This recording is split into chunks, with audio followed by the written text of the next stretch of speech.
بالله من شرور انفسنا ومن سيئات اعمالنا من يهده الله فلا مضل له ومن يضلل فلا هادي له اشهد ان لا اله الا الله وحده لا شريك له واشهد ان محمدا عبده ورسوله صلوات الله وسلامه عليه وبعد. Praise and gratitude belong to Allah subhanahu wa ta'ala, the creator of everything and everyone, the one by whose permission we came into existence. By His permission we will leave this existence. We testify none deserve to be worshipped but Allah. We also testify the Prophet Muhammad sallallahu alayhi wa sallam, the peace and blessings of Allah be upon him, is the final messenger Allah has sent to mankind. Beloved gathering, the Almighty has created us all with desires. This is part of human nature. Nothing is wrong with desires. The Almighty has provided us with ways and means through which these desires can be satisfied lawfully. Desire to accumulate wealth, for example, can be satisfied through honest and hard work. And these desires can also be satisfied through unlawful means, accepting the advice of Shaitan, the devil. The same desire to accumulate wealth can unlawfully or illegally be satisfied through stealing, committing fraud, etc., etc. So Islam is compatible with human nature. It does not dismiss these desires. What Islam teaches us and helps us to do is to discipline these desires. The objective of the devil is to corrupt our good deeds by corrupting our desires and the intention behind our good deeds, so that we will not benefit from these good deeds here, much less in the hereafter. In our khutbah this afternoon, I wish to reflect on the hidden desire, the desire to be praised by others when we do good, the desire for our good deeds be performed, for it to be seen and spoken about by others. And Islam has warned us against such desires, for the only intention behind our good deeds and motivating factor should be the pleasure of Allah subhanahu wa ta'ala. In this regard, I take you back to an incident with one of the great scholars, 3rd century scholar from Al-Basra, Muhammad bin Miskin. Ahmad bin Miskin, his story is that he was tested with poverty himself and his family, that it reached a point where he decided to sell their home in order to provide for his family food and drink. And so he stepped out of his home with that intention, searching for a buyer. And while standing by the roadside, Abu Nasr, his friend, came by and found him in this state. The question, and he said, poverty, and I need to feed my wife, I need to feed my child. And so Abu Nasr extended some kindness to him. 2 loaves of bread and between them some sweet. Ahmad bin Miskin, carrying the 2 loaves of bread with the sweet in between, returning to his family to feed them, passed now by an old woman with a child, an orphan child. And the old woman looking at him, looking at the 2 loaves, and the child looking at him and the 2 loaves of bread. And the woman said, here I have nothing to feed. This is my orphan child. And so Ahmad bin Miskin had to make a decision. He had to choose. Am I going to turn my back on this woman and this orphan child and attend to my family first, or am I going to give them the first priority? So he opted on the latter. That is, to give the old woman, the child, the orphan, the 2 breads. And he mentioned to her, he said, I was taking this to others who are in need of it also. And the tears of the woman convinced him, persuaded him to give her. And when he looked at the child, the orphan, and the smile in his face when he received the 2 loaves, he was pleased in giving it to them.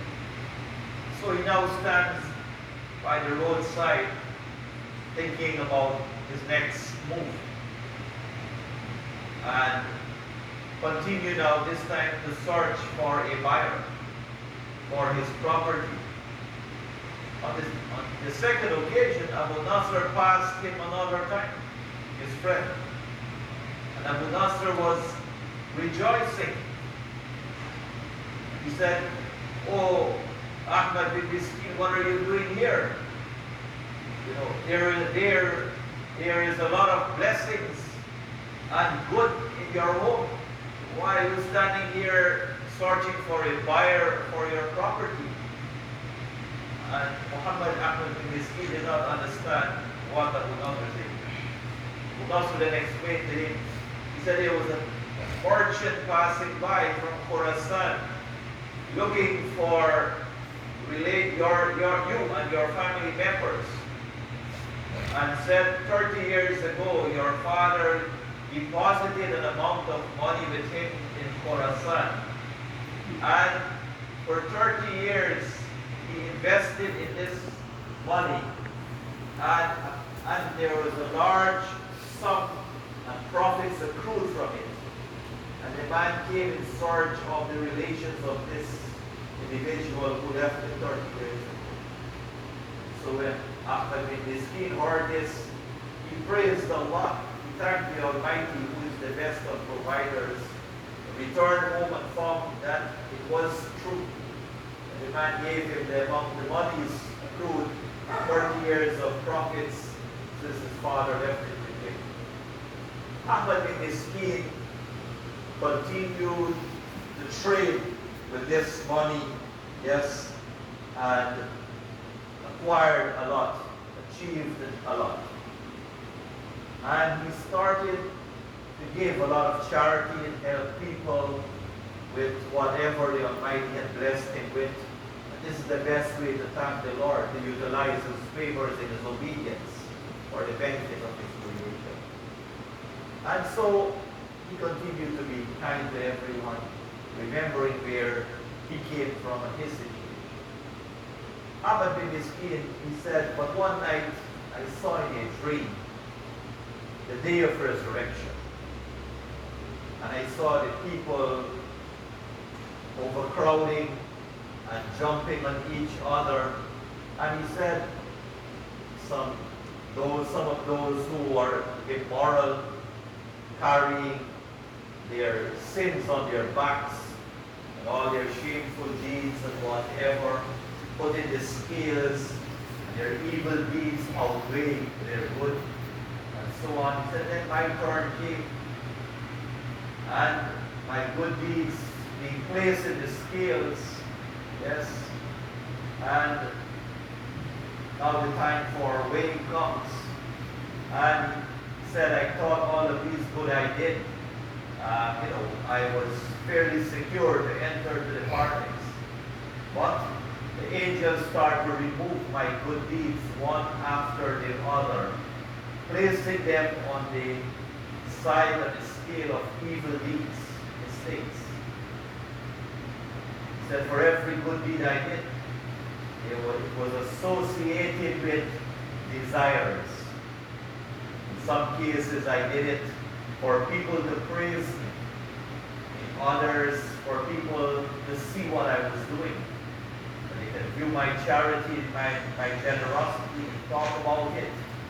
And in some cases, my good deeds were removed to the evil side because I did it, out of pride, and I was very happy to do this, and so on.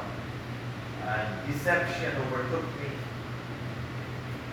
He said, then I realized in the end, I said, there was nothing left on my scales of good for me. He said, definitely I have been destroyed. And the angels asked, is there anything left for him to be placed in his good scales? In his scales. He said, yes, we have something else remaining. What is that? He said, then I saw the 2 loaves of bread. When they placed that in my scale of good deeds, the scale went down a little bit. And then he said, the tears of the lady was then put in the scales, and it went further. And they had the smile on the face of the orphan put in it, and it tilted the balance. That is, it outweighed the mistakes I made. Said, the angel said aloud, he has indeed escaped the punishment. He has escaped the punishment. My beloved gathering, it is the sincerity which I wish to comment on, but before this, among the important lessons we can learn from this is the importance of giving. Believers in Allah and those who are looking towards success here and the hereafter are givers. When we are givers, we are closer to the Almighty, closer to the paradise, closer to humanity. When we are takers, we are far from the Almighty and His paradise, and when we are misers, yes, and far from humanity, my beloved God. Every kindness will come back to us in this life as well as in the hereafter. And every kindness is rewarded by the Almighty. Prophet Muhammad, peace be upon him, said, you can even save yourself from the fire by giving someone a piece of meat to eat. We all have been blessed by the Almighty with resources to give. Let us therefore not be misers. Let us not allow ourselves to be persuaded by Shaitan, where he instilled within us the fear of poverty. No. The real provider is the Almighty, the Creator, not the creation. They are only a means through which His provision reaches us. And be careful when you're giving and expecting something in return from the recipient. That is not kindness. That is not sadaqah. That is a favor you're extending. We give especially to those who cannot reciprocate, who cannot return anything to us, my beloved gathering. That is real sadaqah, my beloved gathering. The sun, the light of the sun comes upon us even before some of us awake in the morning. So the sun does not await our rising before its light reaches us. No. And so much more we benefit from without reciprocating, my beloved gathering. And so let us give without expecting anything in return. The best charity, our Holy Prophet Muhammad, peace be upon him, said, is to give when you are in need of it. As we see Ahmad bin Miskin in this incident here, giving the 2 loaves, and in his home, his wife and his kid were in need of it. And the Almighty said, so much more times he multiplied the kindness and the generosity of Ahmad bin Miskin, my beloved gathering. So let us not give and have the fear of poverty. No. When we give, the Almighty will reciprocate disproportionately more times. As you read in the Quran, 1 dinar, 1 cent given is multiplied 700 times more, my beloved gathering. Imam Shafi'i, the great scholar of Islamic law, said, the most difficult deeds are 3. He said, to be generous when you have a little, to be afraid of the Almighty when you are alone, and to speak the truth to someone whom you expect benefit or you fear punishment. So my beloved gathering, let us strengthen our connection with the Almighty, and then we will be able, we will find that inner strength to be generous even when we have a little, and to fear the Almighty when we are in our private lives, and not to be afraid to speak the truth, of course, out of respect for the person, without any fear of losing our destroying our relationship, or losing or expecting any favors or any from that individual. The Almighty is in charge of the creation, my beloved gathering. And so let us, this story of Ahmad bin Miskin teaches us the importance of al-ikhlas, sincerity. Sincerity, it is an act, it is a desire which cannot be detected by the creation. Not even the angels can detect it nor record it. It is a matter between the servant and his maker. That is, only the Almighty knows who is sincere or who is not sincere. So let us not busy ourselves about finding out who is sincere. No, that will be told to us. But importantly, our good deeds will be crowned with success if it is accompanied with ikhlas. If it is done with the sole intention to please the Almighty and not any ulterior motive. If it is done with an ulterior motive, then that would be like Ahmad bin Miskin. Then it will be rendered null and void, my beloved gathering. And our guidance is hinged upon our sincerity in Allah. When the devil said, I will mislead and misguide them, the Almighty told the devil, except my sincere servants, you will not be able to mislead nor misguide them. So we have to work on developing our sincerity, my beloved gathering, and reflecting and renewing our intention, and ensuring that the motivating factor is the Almighty and the hereafter and nothing else. And so in this regard, as I conclude this first part of my khutbah, my beloved gathering, our kindness to people, whatever generosity you extended, we must never remind them about our kindness. That will render our kindness null and void. Allah speaks about this behavior in the Quran al-Karim. The people who give charity and they follow up their charity with insults and embarrassment. means that you did not give it for the sake of the Almighty. You are giving it and you have other ulterior motives. It brings no rewards, my beloved gathering. Imam Ali radiallahu anhu made a beautiful statement. He said, remind the people about what they gave you and remain silent about what you gave them. So whatever we receive, yes, let us speak about it. This brother, this organization, this sister was kind to me. That hopefully we will encourage others to follow in their footsteps. But as regarding what I gave and you gave, our personal, let us remain quiet about this. We have to be very careful, my beloved gathering, about performing good deeds for it to be seen by others. That too becomes null and void, invalid in the eyes of the Almighty. Surah Al-Ma'un, Allah subhanahu wa ta'ala speak about the people who pray and they're absent-minded in their prayers and they pray only for it to be seen by others. Allah subhanahu wa ta'ala is saying, no. Wailul lil musallin. Instead of these prayers bringing blessings and source of comfort, it becomes a source of torment and punishment for this individual, my beloved gathering.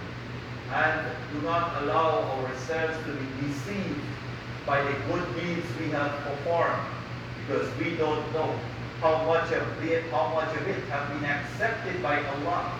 And that is sufficient reason and motivating us to do more, my beloved gathering. O mankind, Surah Fatir, verse 5, Allah said, O mankind, yes, the promise of the Almighty is true. Let not this life and the vanities here deceive you, and nor let the deceiver deceive you about the Almighty, my beloved gathering. And so, deception, we have to be very careful about this. And if we want to be praised by others because of our achievements and accomplishments, that is something we have to be very careful about too. It may render those good deeds invalid. Our Holy Prophet, peace be upon him, whenever he was praised by others for his accomplishments and his achievements, he used to recite his supplication. What is that supplication? I translate it to the English language. He said, O Allah, let me be better than that which they know about me, and forgive me for that which they do not know about me. Whatever they are saying about me and all these qualities and good characteristics that they are talking about, make me better than that. And O Allah, forgive me for what they do not know about me. In other words, the Holy Prophet is teaching us, don't get carried away by that. By all of these, say man bring a CV and the Commonwealth pages and all of that, don't get carried away by that. You know, in the end, it is his relationship with the Creator that matters most, and not his appearance, but his character. Yes, we do not become better people by our belief, but by our behavior, inshallah. May Allah subhanahu wa ta'ala grant us sincerity in our good deeds, so that the Almighty will crown them with success here and in the hereafter. أقول قولي هذا واستغفر الله لي ولكم ولسائر المسلمين فاستغفروه إنه هو الغفور الرحيم.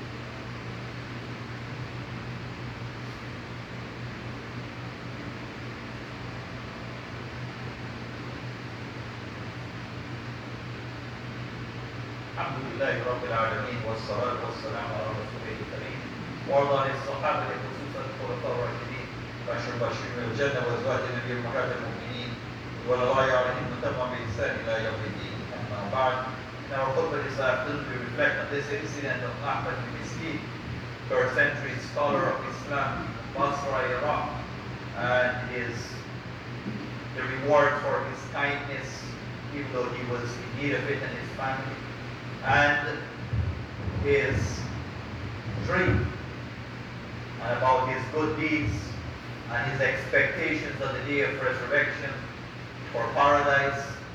And then he was taken by that unfortunate situation and surprise Most of it were rendered null and void because they were not associated with the class, but seeking the praise of mankind, and for it to be spoken and seen by mankind and associated with pride, etc., etc.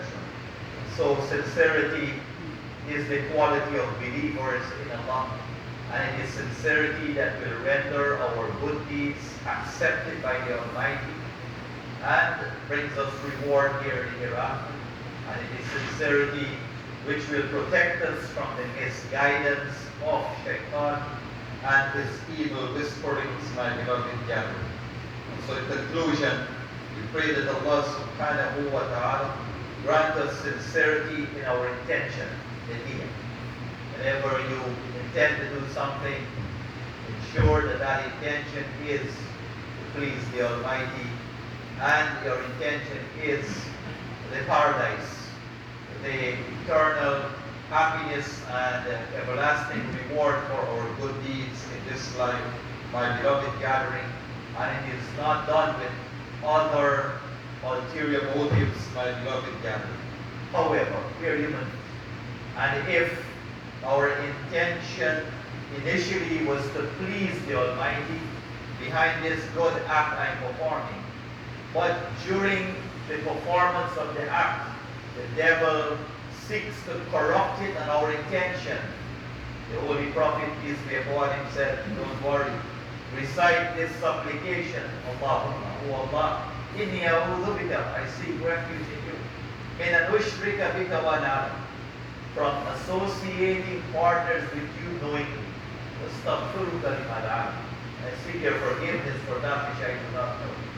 The Holy Prophet, peace be upon him, said, if the devil comes along while you're performing your good deeds, yes, and he tries to dissuade and corrupt your intention instead of pleasing the Creator to please mankind, with this supplication, the Almighty will protect you and your good deed, and it will be accepted by Him, because the Almighty knows our intention, the initial motivating factor, and He knows our weaknesses, and He will always make room for this and forgive us and overlook our shortcomings, my beloved gathering.